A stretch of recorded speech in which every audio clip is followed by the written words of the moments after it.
Une bonne fois pour toutes, qui doit payer l'addition? J'ai décidé de faire définitivement le point sur la question et attends le quatrième, j'ai un avis très tranché sur le sujet.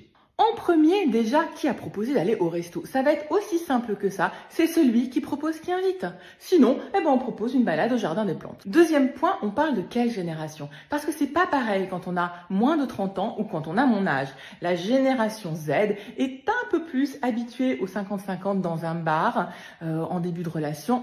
Et encore. En revanche, quand un mec de 50 ans te demande de faire moitié-moitié, ce n'est pas dans les codes de sa génération et c'est vraiment pas bon signe pour la suite, tu peux me croire. Troisième point, le principe d'égalité. Alors moi, si un homme me dit on partage parce que vous avez demandé l'égalité, bon alors déjà on se reverra pas. Mais surtout, je pense qu'il se souviendra du long discours que je lui aurais tenu sur la soi-disant égalité homme-femme en tout domaine. Et quatrième point, c'est ma conclusion personnelle.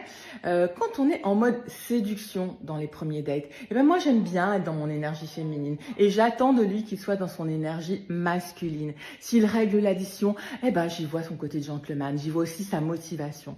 Moi, c'est pas du tout sur ce plan que je revendique mon égalité, mon indépendance, ni ma réussite sociale. Abonne-toi et dis-moi en commentaire comment tu réagis quand un homme te demande de partager l'addition, ça nous intéresse.